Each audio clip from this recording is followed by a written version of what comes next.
Episode की starting में जो हमारे हीरोज हैं वो पहुंच चुके होते हैं गैरार रीजन में, जहां वो अब जा रहे होते हैं ऑरला से मिलने। वहीं दूसरी तरफ हमें ऑरला देखने को मिलती है जो कि वहीं गैलार के कैना फैक्ट्री में काम कर रही होती है कारना के साथ। और थोड़ी देर बाद जैसे ही जो ऑरला है वो अपना काम फिनिश कर देती है, तभी जो हमारे हीरोज हैं वो उसी फैक्ट्री के पास आ जाते हैं और जो हमारे हीरोज हैं वो कारना और ऑरला को ग्रीट करते हैं। और उसी के थोड़ी देर बाद वो ऑरला को अपने एडवेंचर के बारे में बताते हैं कि कैसे जो वो हैं उन्होंने राइजिंग वोल्सेस को दोबारा से रिफॉर्म कर लिया है, कैसे जो एक्वेरियम है वो दोबारा आ गया है और उसमें जो एक्सप्लोरर्स हैं उनकी इन्वॉल्वमेंट क्या है, जिसपे वो ये भी बताते हैं कि वो इसको इन्वेस्टिगेट करना चाहते हैं, जिसके लिए उन्हें एक एयरशिप की मदद होगी। तो अगर ऑरला उन्हें एक एयरशिप बना के दे ये उनके लिए काफ़ी हेल्पफुल होगा। बट इस पर जो ऑरला है वो इसे बनाने से मना कर देती है और दोबारा जो फैक्ट्री है उसके अंदर चली जाती है, जहाँ पे जो हमारे हीरोज़ हैं उनको समझ में नहीं आता क्या हुआ कि तभी जो कैप्टन पिकाचू है उसको कुछ सेंस होता है और कैप्टन पिकाचू वहीं पास के एक जंगल में चले जाता है और हमारे हीरोज़ को उनका पीछा करने के लिए कहता है। जिसके बाद उस जंगल में थोड़ी देर अंदर जाने के बाद जो हमारे हीरोज़ हैं वो देखते हैं कि जो ब्रेव असाग्य है वो वहीं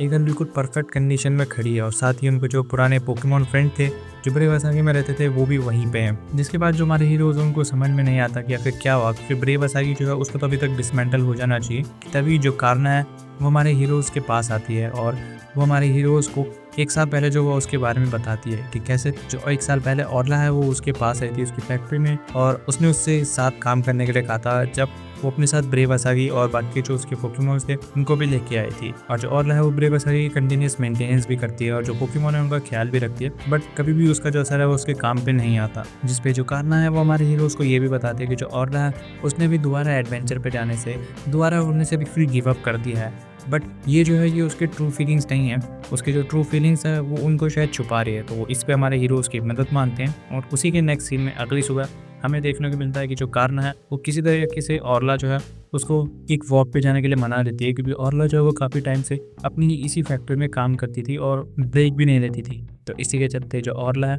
वो वहाँ वॉक पे जाती है और उसी वॉक के बीच उसको अपने पुराने एडवेंचर्स, कैसे जो फ्रीड है वो उसको मिला था, उसने उसको ब्रेव असागी बनाने के लिए कहा था और कैसे जो ब्रेव असागी से जो फ्रीड है वो कैसे मिसिंग चला गया था। तो ये सारे जो पास्ट की स्टोरी है ये उसको याद आती है कि तभी जो ऑरला है वो देखते हैं कि जो हमारे हीरोज़ हैं वो उसी ब्रेव असागी के सामने खड़े हो रखे हैं और वो ऑरला से उसके बारे में पूछते हैं, जिस पर ऑरला बताती है कि जो वो है ब्रेव असागी की कंटिन्यूस मेंटेनेंस करती है जिससे कि वो ख़राब ना हो और जो पोकेमॉन है उसका ख्याल भी रखती है। और इसी पे जो हमारे हीरोज़ हैं वो अगेन ऑरला की हेल्प के लिए कहते हैं, बट ऑरला जो है वो फिर से उन्हें मना कर देती है और वो ये भी बताते हैं कि अब जो कि फ्रीड यहाँ पे नहीं है तो इस ब्रेव असागी में उड़ने का और एडवेंचर पे जाने का उसके लिए अब कोई मतलब नहीं बनता। जिसपे इतना सुन के जो कैप्टन पिकाचू है वो उस ब्रेव असागी के अंदर चले जाता है और जो हमारे हीरोज़ हैं वो ऑरला को बताते हैं कि फ्रीड के होने या ना होने से कोई फ़र्क नहीं पड़ता, अगर फ्रीड भी यहाँ होता तो भी शायद यही चुनता कि जो एक्सप्लोरर्स और एक्वेरियम है उनको रोका जा सके और इस चीज़ से होने वाले सभी कॉन्सिक्वेंसेस को ख़त्म किया जा सके। और इसी पे जो ऑरला है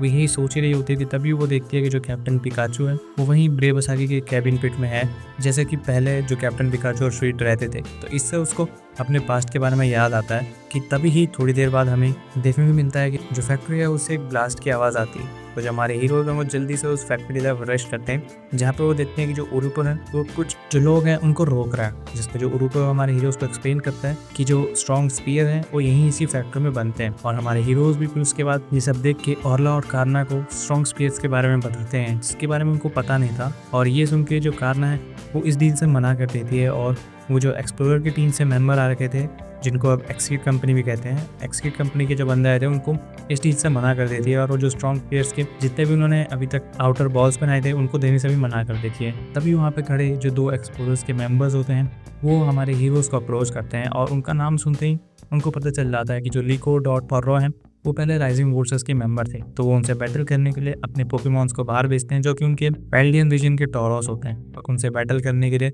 वो अपने इन्हीं पोकेमॉन को स्ट्रॉन्ग स्पीयर की मदद से काफ़ी पावरफुल बना देते हैं, जिसमें एक्वेरियम का इफेक्ट होता है। और ऑरला ये सब देख के समझ जाते हैं कि असल में जो स्ट्रॉन्ग स्पीयर है उसमें एक्वेरियम का ही यूज़ हो रहा है। और इसी के बाद ही जो एपिसोड है वो यहाँ तक कि आगे बढ़े यहीं पे ख़त्म हो जाता है।